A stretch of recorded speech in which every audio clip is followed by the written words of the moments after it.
Bonjour, voici une vidéo plutôt destinée aux non-professionnels et du référencement et de l'IA qui vient illustrer un article que je viens de publier sur mon site et où j'explore un petit peu tous les éléments qui ont bouleversé le métier de référenceur et de la création de contenu depuis l'apparition de ChatGPT en novembre 2022. L'idée de cette vidéo rapide, c'est de montrer que au-delà de l'IA, il y a vraiment des outils incroyables qui sont maintenant exploités par la plupart, je suppose, des agences et des consultants SEO. Et là, à l'écran, vous avez donc un outil qui s'appelle make.com.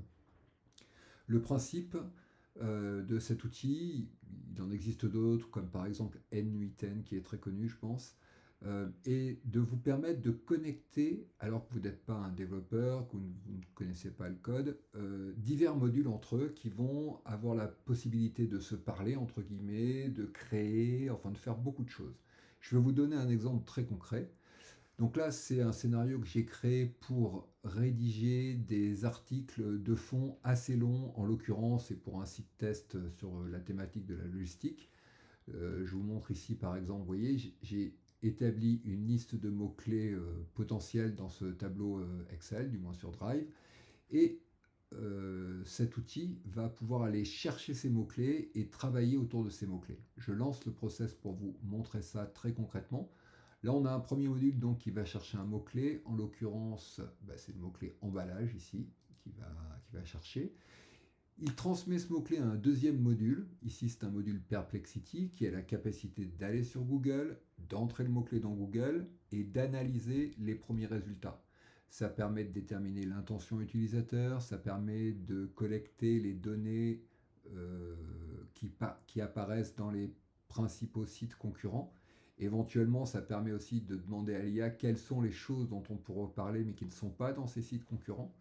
Et ensuite, il y a toute une série de modules, je ne vais pas rentrer dans le détail, mais qui vont permettre d'aller chercher des mots-clés du même champ lexical, des mots-clés synonymes, de créer un brief extrêmement précis, de crawler mon site pour travailler le maillage interne, jusqu'à la réalisation donc d'un brief de rédaction extrêmement précis. C'est d'ailleurs ce qui se passe actuellement. Là, je crois que c'est le brief qui est en train d'être rédigé. Ensuite, ce brief est transmis à toute une série de rédacteurs. En l'occurrence, j'utilise ici l'intelligence artificielle Claude pour rédiger et chaque module va rédiger une section et une seule section. L'objectif de ce scénario mec est de créer des articles extrêmement longs, extrêmement complets, très profonds. Après les rédacteurs, on trouve ici toute une série de correcteurs et de fact-checkers qui vont jeter un œil, enfin analyser même ce que Claude a rédigé afin d'éliminer les erreurs, les éventuelles hallucinations, revoir la mise en forme, etc. J'avance plus vite que le scénario parce que sinon ça va être trop long. Suite à ces vérifications, j'ai ici une série de modules qui créent une balise title, une balise description, ou qui vont sur YouTube chercher une vidéo sur la même thématique que mon mot-clé. Et ensuite, on va aller jusqu'à la mise en ligne sur le site. Là, je passe par WordPress. Je vous récupère, une fois que le scénario est terminé, il reste encore quelques modules et je vous montre le résultat. Voilà, le scénario est maintenant terminé. On se rend compte ici au niveau du module WordPress qu'il y a un petit 1, ce qui signifie que l'article a bien été mis en ligne sur mon site web. Je vais vous montrer maintenant à quoi ressemble cet article. Alors, il s'agit d'articles assez basiques pour un glossaire en fait, ce qui explique d'ailleurs que le H1 soit très basique, mais ça pourrait être totalement différent. On pourrait très bien demander un H1 beaucoup plus affiné que ça. Au niveau de la rédaction, qu'est-ce qui transforme un produit ordinaire en une expérience client mémorable ou en un échec logistique? L'élément clé, souvent sous-estimé, se trouve dans l'emballage. Bon, vous voyez, c'est de la rédaction Claude, c'est vraiment propre, vous pouvez lire ça, c'est plutôt bien hein, pour une IA.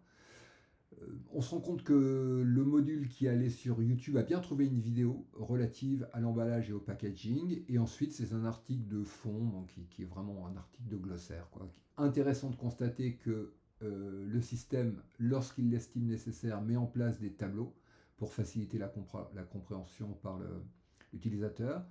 Des liens internes sont directement intégrés. crois que l'article doit faire à peu près 2000 mots. Je ne sais pas exactement, ça varie d'un article à l'autre. Là, c'est un scénario qui est prévu pour créer des pages qui font entre 1005 et 4000 mots, ce qui est énorme en fait, mais bon, c'est pour un test. On voit que c'est pas parfait, hein. Le L majuscule après les deux points, c'est un grand classique des intelligences artificielles. Elles sont américaines et pas françaises.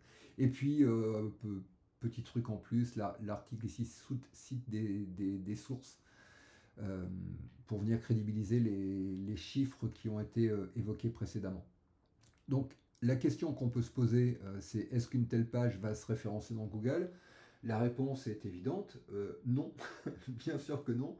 De la même façon qu'avant l'IA, si on demandait à un rédacteur non expert absolu de l'emballage de rédiger un texte et qu'on mettait le texte en ligne sur un site sur un nouveau site, ce qui est le cas ici, l'article n'a aucune chance de se référencer parce qu'au-delà du texte qu'il contient, même au-delà de la vidéo, il faut évidemment que l'article se trouve sur un site avec une vraie autorité, une vraie expertise par rapport au sujet qu'on évoque, donc en l'occurrence là la logistique, et là c'est un site tout récent qui a zéro autorité. Et puis au-delà de ça, il y aura évidemment besoin d'un bon maillage interne, il y aura besoin sans doute sur un mot-clé comme emballage qui doit être, je suppose, un mot-clé très concurrentiel, il va y avoir besoin d'aller chercher des backlinks. Au-delà de ça, il va falloir bien entendu analyser le comportement utilisateur sur cette page. Est-ce que le contenu de la page l'intéresse? Est-ce qu'il regarde la vidéo? Est-ce que je dois peut-être amener peut-être un tableau, une infographie?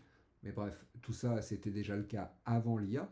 Ce qui est certain, c'est que là, on a une base de texte incroyable et on est en capacité de produire des pages de plusieurs milliers de mots à la volée et de monter ainsi des sites web en un rien de temps, ce qui change totalement notre métier. Je suppose d'ailleurs que ça ne change pas que le métier de SEO, parce que le scénario qu'on vient de voir là, il peut être utilisé pour générer un rapport financier, une analyse, un document interne, enfin, après tout ce qu'on veut.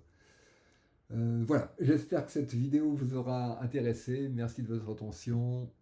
À bientôt, au revoir.